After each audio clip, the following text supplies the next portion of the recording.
Nous sommes créés libres. Mais que fait l'homme de sa liberté? Que fait Dieu s'il existe de toutes nos souffrances? Notre humanité est tellement blessée. Nous choisissons trop souvent de nous construire sans tenir compte des autres et de faire notre vie sans Dieu, contre lui, contre nous-mêmes. Pourquoi manquons-nous si souvent cette communion d'amour avec l'autre?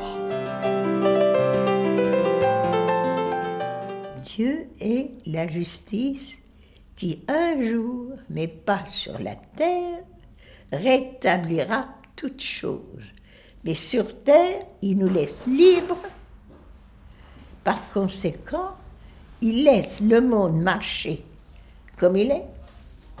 Dieu ne fait jamais reculer le bras de celui qui, d'une balle, tue un innocent, comme je l'ai vu à Beyrouth avec la petite Leïla. Un tueur à gage pour gagner je ne sais pas combien de dollars tuait la petite que nous allions sauver. Moi aussi, je me suis révoltée. Mais moi, je crois en Dieu. Enfin, j'essaie d'y croire, du moins.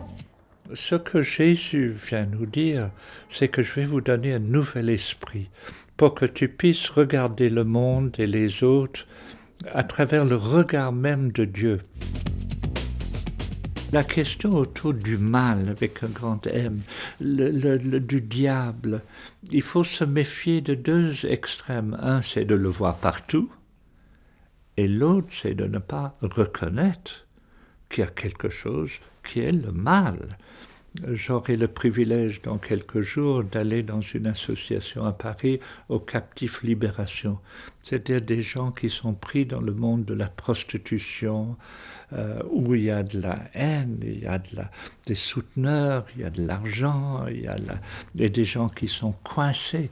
Il faut voir que les mafias peuvent pousser à vendre la drogue pour tuer des gens. Il faut voir qu'il y a des forces de mort qui existent.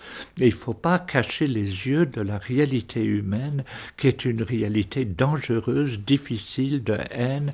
Il y a des génocides, il y en a qu'à aller voir à Auschwitz, ce qui s'est passé à Auschwitz. Il y a des lieux du mal. Alors, est-ce que c'est le diable ou pas le diable? Ça, je ne sais pas. Tout ce que je sais, c'est que le mal existe, il y a des puissances de haine qui existent, et il faut que nous, ensemble, que nous soyons assez forts pour être debout, pour résister toutes ces forces de haine et du mal. Et c'est ça pourquoi Jésus est venu. Parce que ces forces du mal sont énormes, et il faut qu'on soit forte pour être en face d'eux, et pour en face de la haine, mettre de l'amour. En face du conflit, mettre le pardon. Il y a une philosophie, une théologie et une vision de l'engagement de l'amour qui est très particulier dans l'Évangile. L'Évangile est une anthropologie où le pauvre est au cœur. Qu'il y a des drames, comme les drames des typhons, enfin en Asie, le tsunami, etc. Il y a des drames.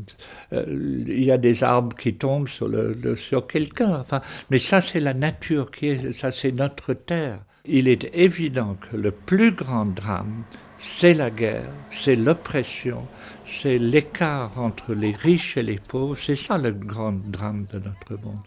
Et que c'est à nous, maintenant, de travailler sur question.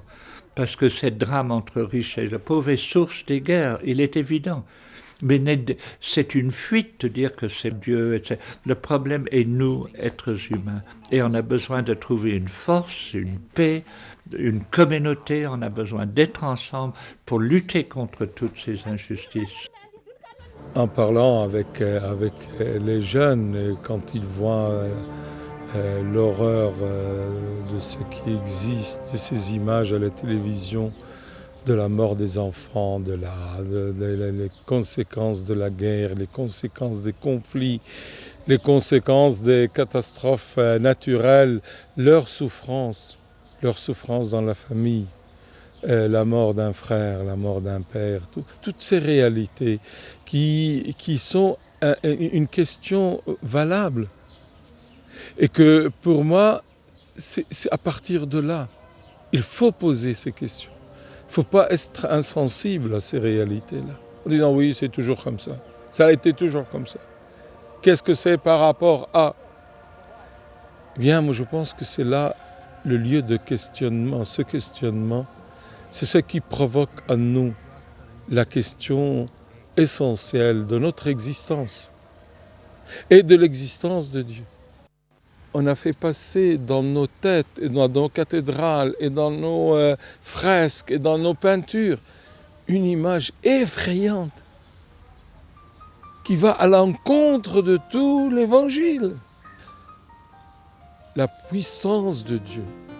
Dieu doit intervenir partout. Il est le plus puissant. Il doit éviter les malheurs, il doit éviter les maladies, il doit éviter la mort. Comme si cette réalité, comme si notre monde et notre réalité était une histoire de Walt Disney. Il faut qu'il intervienne avec sa baguette magique, tout le temps.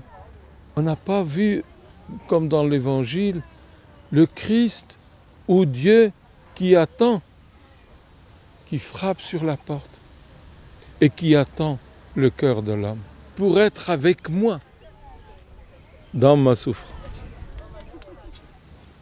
Je suis venu pour qu'ils aient la vie. Il dit jamais je suis venu comme un juge. Je suis venu pour qu'ils aient la vie.